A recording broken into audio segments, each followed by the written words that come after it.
राधे राधे, जय श्री कृष्णा। भक्तों, आप सभी को पद्मनी एकादशी की हार्दिक शुभकामनाएं। पद्मनी एकादशी जो कि पुरुषोत्तम मास की शुक्ल पक्ष की एकादशी को ही पद्मनी एकादशी कहा जाता है। पुरुषोत्तम मास में आने वाली शुक्ल पक्ष की एकादशी अत्यंत ही दुर्लभ पुण्यदायी है और भगवान श्री हरि विष्णु को बहुत अधिक प्रिय है। शास्त्रों में कहा गया है कि वर्ष भर की सभी एकादशियों में इस एकादशी का विशेष स्थान है, क्योंकि यह स्वयं पुरुषोत्तम मास अर्थात कि 3 साल में एक बार आती है, जो कि भगवान श्री हरि विष्णु का प्रियतम महीना माना गया है। कहा जाता है कि जिस प्रकार नदियों में गंगा श्रेष्ठ है, देवताओं में श्री हरि विष्णु श्रेष्ठ है, उसी प्रकार एकादशियों में पद्मनी एकादशी अत्यंत ही श्रेष्ठ मानी गई है। यह एकादशी केवल अधिक मास अर्थात पुरुषोत्तम मास में ही आती है, इसलिए इसका पुण्य कई गुना बढ़ जाता है। इस दिन किया गया जप तप दान स्नान व्रत भजन आदि कथा श्रवण असंख्य गुना फल प्रदान करता है। स्वयं भगवान श्री कृष्ण ने धर्मराज युधिष्ठिर से कहा था कि हे राजन, जो मनुष्य श्रद्धा और भक्ति से पद्मनी एकादशी का व्रत करता है उसके समस्त पाप नष्ट होते हैं और भगवान श्री हरि विष्णु की विशेष कृपा प्राप्त होती है। इस व्रत का सबसे श्रेष्ठ फल है संतान प्राप्ति। राजा कृतवीर्य और रानी पद्मिनी ने इसी व्रत के प्रभाव से महान पुत्र कार्तवीर्य अर्जुन को प्राप्त किया था। जो दंपति श्रद्धा से यह व्रत करते हैं उन्हें संतान सुख का आशीर्वाद प्रभु अवश्य देते हैं। पद्मनी एकादशी का व्रत करने से घर में सुख समृद्धि आती है, आर्थिक कष्ट धीरे धीरे समाप्त होने लगते हैं। भगवान श्री विष्णु की कृपा से मन को शांति मिलती है, चिंता भय और नकारात्मकता कम होने लगती है। शास्त्रों में कहा गया है कि जो भी भक्त जीवन भर श्रद्धा से एकादशी व्रत करता है उसे अंत में भगवान विष्णु के लोक की प्राप्ति अवश्य होती है। पद्मनी शब्द का अर्थ है कमल के समान पवित्र। जैसे कमल कीचड़ में रहकर भी निर्मल रहता है, वैसे ही यह व्रत मनुष्य को संसार के मोह और पापों से ऊपर उठाकर भक्ति और शुद्धता की ओर ले जाता है। पुरुषोत्तम मास स्वयं भगवान श्री कृष्ण का स्वरूप माना गया है, इसलिए इस माह में की गई भक्ति कई गुना अधिक फल देती है। शास्त्रों में कहा गया है कि जो व्यक्ति इस दिन श्रद्धा से पद्मनी एकादशी की कथा सुनता है या सुनाता है उसे हजारों तीर्थों के स्नान के समान फल की प्राप्ति होती है। घर में सुख शांति आती है, भगवान की कृपा बनी रहती है। तो प्रिय भक्तों, चलिए अब हम भगवान श्री हरि नारायण का नाम लेते हुए श्री पुरुषोत्तम भगवान के चरणों में प्रणाम करते हुए आज की इस पावन पद्मनी एकादशी की पुण्यदायी कथा का शुभारंभ करते हैं। बोलिए श्री हरि नारायण भगवान की जय हो, पुरुषोत्तम भगवान की जय हो, राधे रानी की जय हो, कृष्ण भगवान की जय हो। द्वापर युग का समय था, महाभारत का युद्ध समाप्त हो चुका था, धर्म की पुनः स्थापना हो गई थी। हस्तिनापुर के राजमहल में धर्मराज युधिष्ठिर राज्य कर रहे थे। प्रजा सुखी थी, चारों ओर शांति थी, परंतु धर्मराज का मन सदैव धर्म व्रत भक्ति और भगवान की महिमा जानने में लगा रहता था। एक दिन की बात है कि प्रातः काल का समय था। सूर्य उदय की स्वर्णिम किरणें महल के प्रांगण में फैल रही थी, मंद मंद सुगंधित पवन बह रही थी। उसी समय भगवान श्री कृष्ण का आगमन होता है।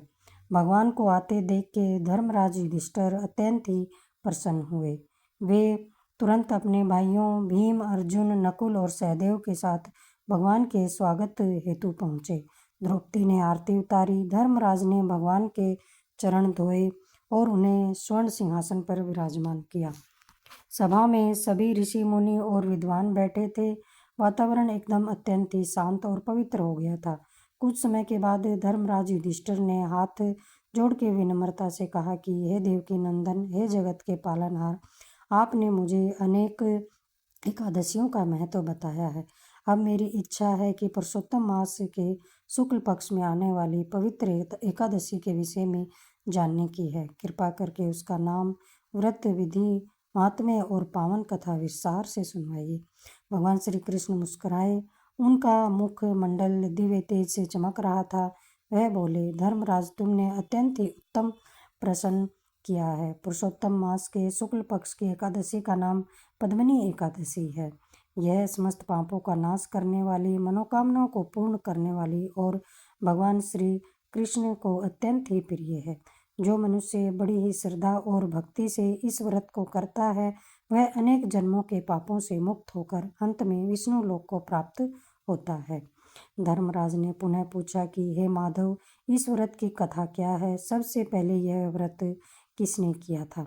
भगवान श्री कृष्ण बोले, हे राजन, ध्यानपूर्वक सुनो। यह कथा अत्यंत ही पवित्र और पुण्यदायी है। बहुत प्राचीन समय की बात है। सतयुग में हेयत वंश में एक महान राजा राज्य करते थे, जिनका नाम था कृतवीर्य। वे अत्यंत ही धर्मात्मा, दानी, सत्यवादी और प्रजा का पालन करने वाले थे। उनके राज्य में किसी प्रकार का दुख नहीं था। खेतों में लहलहाती फसलें थी, गौशालाएं भरी रहती थी, ब्राह्मण वेद पाठ करते थे और मंदिरों में भगवान श्री विष्णु की आराधना होती थी। राजा की पत्नी भी महारानी पद्मिनी अत्यंत ही सुंदर, पतिव्रता और भगवान श्री कृष्ण की परम भक्त थी। वह प्रतिदिन भगवान की पूजा करती और गरीबों को दान देती थी। राजा और रानी के पास सब कुछ था, परंतु एक दुख उन्हें भीतर से तोड़ रहा था। वे संतानहीन थे। वर्षों बीत गए थे, लेकिन उन्हें कोई संतान प्रकट नहीं हुई। एक दिन रानी पद्मिनी महल की खिड़की से बच्चों को खेलते देख रही थी। उनकी आंखों में आंसू आ गए। उसी समय राजा वहां आए और बोले, हे प्रिय, तुम क्यों रो रही हो? रानी ने दुखी स्वर में कहा, स्वामी, यह महल कितना सूना लगता है। हमारे जीवन में संतान का सुख क्यों नहीं है? राजा भी दुखी हो उठे।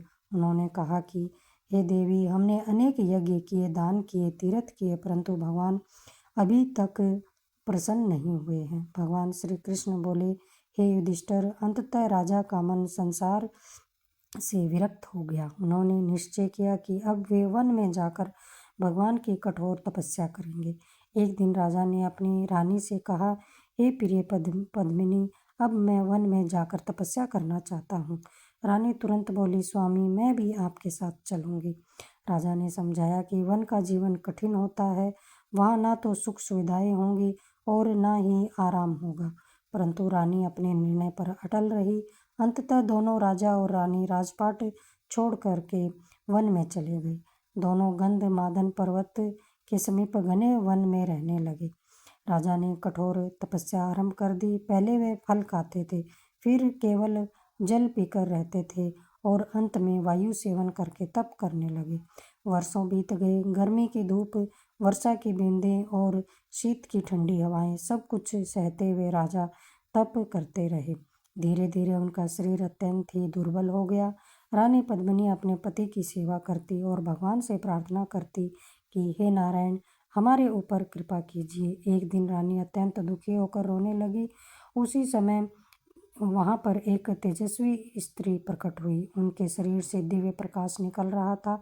वे बोली, महान सती माता अनसुईया। रानी ने उनके चरण पकड़ लिए।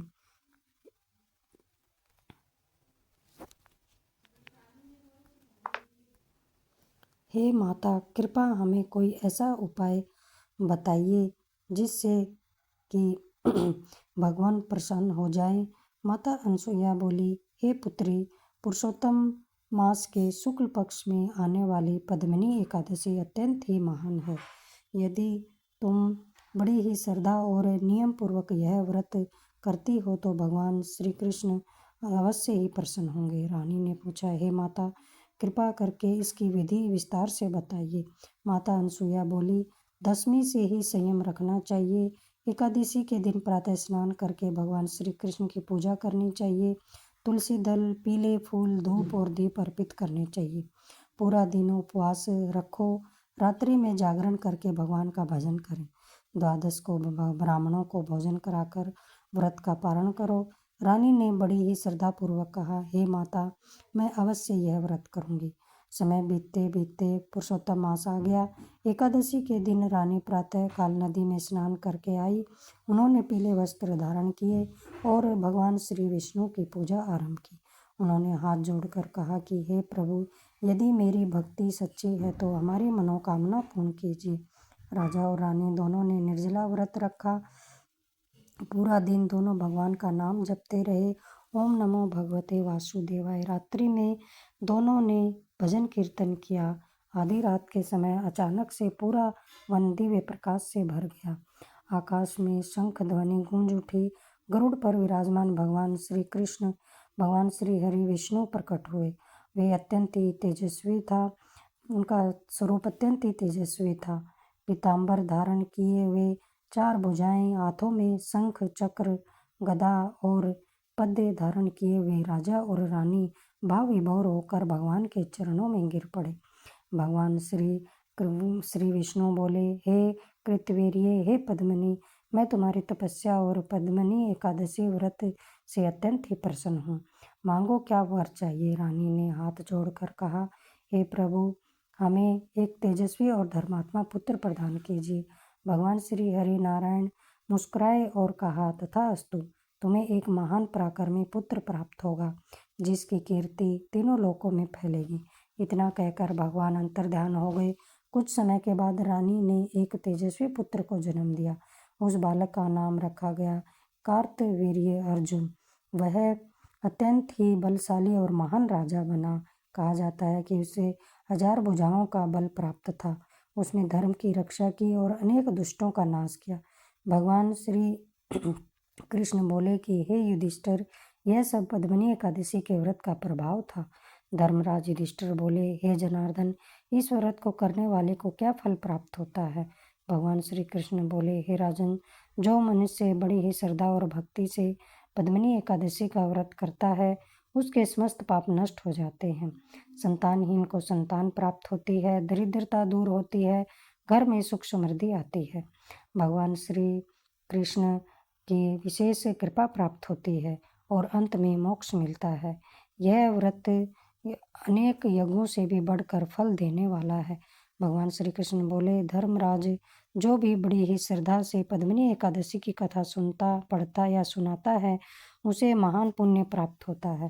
धर्मराज युधिष्ठिर ने हाथ जोड़ के कहा, हे प्रभु, आपने आज हमें अत्यंत ही दुर्लभ कल्याणकारी कथा सुनाई है। आप धन्य हैं।